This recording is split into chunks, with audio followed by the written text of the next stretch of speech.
Samsung se lance dans un tout nouveau format de smartphone. Voici le Galaxy Z Fold 8 que j'ai pu prendre en main. Et attention, en fait, il est à mi-chemin entre un flip et un fold. Et ça donne donc ce Fold 8. Ouais, c'est pas très malin sur le nom. Avec Arnaud derrière la caméra, on espérait qu'il l'appelle Galaxy Z Passport par exemple. Et oui, quand il est fermé, ce smartphone, il a la taille d'un passeport. Vous le voyez, il est moins haut qu'un smartphone standard et en plus de ça, il est aussi plus large. C'est ce qui donne ce format très particulier et si vous voulez faire une idée de ce Galaxy Z Fold 8, eh ben, prenez votre passeport et franchement, ça y ressemble beaucoup. Et peut-être que ce design du Fold 8 vous dit quelque chose et c'est normal, en fait, il ressemble beaucoup au futur iPhone pliable qui s'appellerait l'iPhone Ultra. D'ailleurs, en se basant sur les rumeurs, on avait imprimé un modèle factice en 3D et on l'a ramené à la prise en main de ce Fold 8 et vous le voyez côte à côte, les formats sont extrêmement similaires. Donc oui, vous l'avez bien compris, Samsung sort le concurrent de l'iPhone Ultra avant la sortie de l'iPhone Ultra pour bien couper l'herbe sous le pied d'Apple. Donc tout porte à croire que ce nouveau format passeport pour les smartphones pliables va devenir à la mode.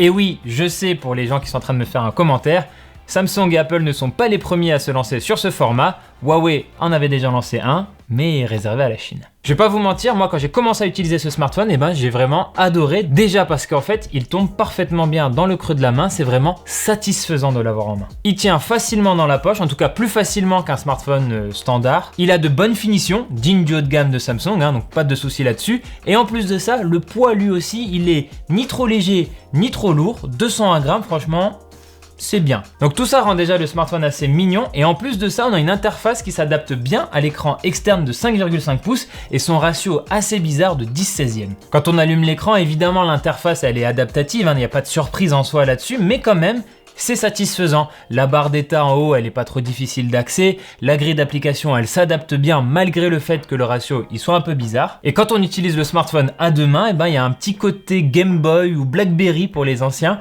que j'ai beaucoup aimé. Maintenant, j'ai hâte de pouvoir vous proposer un test complet dès que possible de ce smartphone parce qu'il y a des questions que je me pose encore. Par exemple, l'usage à une main à la longue, est-ce qu'il va vraiment satisfaire tout le monde? Je rappelle encore une fois que le smartphone, il est plus large. Donc peut-être que ça peut être un peu inconfortable. Je me demande aussi si chaque application est vraiment adaptée à cet écran. J'ai aussi un peu peur qu'en envoyant un message, eh ben, le clavier prenne 60% en fait de l'écran et que je vois plus du tout ce que je suis en train de faire. Voilà, ça ce sont des questions auxquelles on répondra dans le test. À ces questions, Samsung pourrait tout simplement me répondre, ouvre le smartphone banane. Qui t'appelle banane? Banane. Parce que en effet, quand on ouvre ce Fold 8, on tombe sur un écran interne de 7,6 pouces au format 4/3 en paysage. Donc là, on se retrouve avec une petite tablette, mais ce que j'aime bien, c'est que c'est une petite tablette de poche. On peut l'emmener facilement partout avec nous. Et en plus de ça, Samsung promet qu'il a fait un gros travail sur la pliure au milieu de l'écran.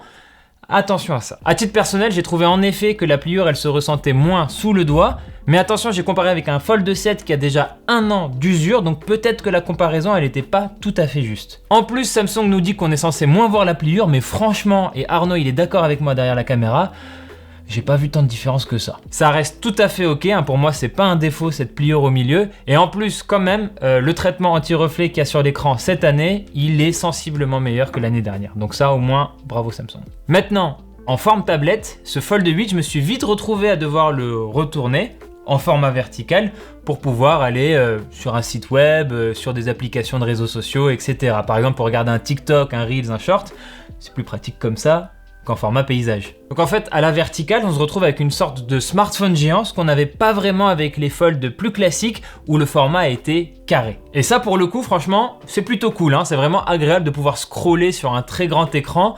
Il y a un côté, encore une fois, c'est le mot, satisfaisant. Et quand il est déplié en mode paysage, eh ben, c'est pratique pour vos films et séries pour les voir en plus grand par rapport à un smartphone standard. Par contre, encore une fois, on n'est pas sur du 16/9, donc on aura toujours de grosses bandes en haut et en bas. Ça peut en embêter certains. En tout cas, ne vous faites pas avoir. Et surtout, quand on compare une vidéo sur le Fold 8 par rapport à un format plus classique de Fold, on voit qu'il n'y a pas vraiment de différence. C'est juste que sur les autres formats de Fold, eh ben, on peut plus facilement envisager du multitâche, afficher plusieurs applications en même temps. Sur ce Fold 8, c'est pas vraiment l'usage. Maintenant, sur ce Fold 8, eh ben, il y a quand même des choses qui nous déçoivent.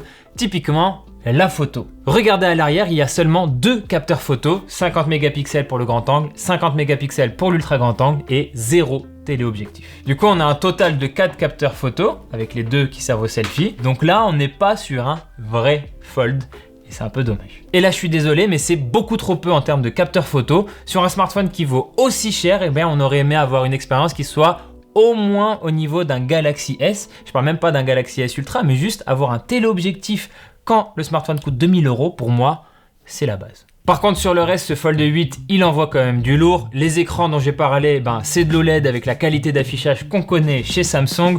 On a aussi une puce Snapdragon 8 Elite Gen 5, donc c'est la meilleure puce de Qualcomm à l'heure actuelle. Et du coup, on peut attendre des performances similaires à celles d'un S26 Ultra. Et on a aussi One UI 9 basé sur Android 17 avec les fameux 7 ans de suivi logiciel chez Samsung. On ne fait pas mieux sur Android aujourd'hui. Côté batterie, Samsung nous dit qu'ils ont tout refait. Et déjà, ça commence avec une nouvelle technologie pour Samsung. C'est la première fois qu'on a une batterie silicium carbone. Je le rappelle, en théorie, les batteries silicium carbone permettent d'atteindre une meilleure capacité sans faire grossir la batterie physiquement. C'est comme ça que Samsung arrive à atteindre dans ce format compact une batterie de 4800 mAh et en plus de ça, on va maintenant sur une charge rapide à 45 watts et ça c'est une bonne nouvelle parce que l'année dernière, je le rappelle, on était encore bloqué à 25 watts. Là, ce sera intéressant à tester cette batterie justement pendant le test complet et voir à quel point Samsung peut rattraper les concurrents chinois qui sont beaucoup plus avancés aujourd'hui en termes de silicium carbone. Et Samsung a aussi amélioré la manière dont le smartphone se charge pour mieux gérer la chauffe et donc ça, ce sera notamment pratique en canicule. Voilà pour le petit tour du propriétaire de ce Galaxy Z Fold 8 et maintenant peut-être que vous vous posez la même question que moi.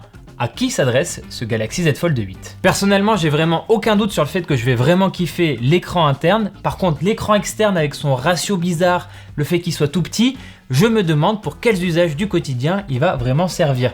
J'ai un peu peur que ce soit trop proche d'un Galaxy Flip où l'écran externe il sert surtout à voir ses notifications, à faire 2-3 petites choses, mais au final on se retrouve toujours à ouvrir le smartphone pour vraiment l'utiliser. Je ferai un test complet et j'espère vraiment être séduit par le produit. Vous en tout cas en attendant, n'hésitez pas à me dire dans les commentaires si vous voyez déjà des usages pertinents pour cet écran externe. Quoi qu'il en soit, pour les personnes qui aimaient bien le format Fold mais qui voulaient un format plus facile à transporter avec eux, ce Fold 8, il est censé répondre à leurs besoins, mais est-ce que ces mêmes personnes sont prêtes à mettre le prix? Ce Fold 8, il est vendu à partir de 1999 €, c'est donc 2000 € pour sa version de base à 256 Go et on a des versions plus chères à 512 Go et à 1 TB. Perso, je trouve vraiment ça hors de prix. Encore une fois, on est sur un format qui est à mi-chemin entre le Flip et le Fold, mais le prix est quand même plus proche d'un Fold classique que du Flip, ça c'est un peu dommage. C'est peut-être le prix de la nouveauté. Je parle de nouveauté parce que on a évidemment aussi les deux autres formats classiques pour les smartphones pliables de Samsung. On a un Flip 8 qui commence à 1299 €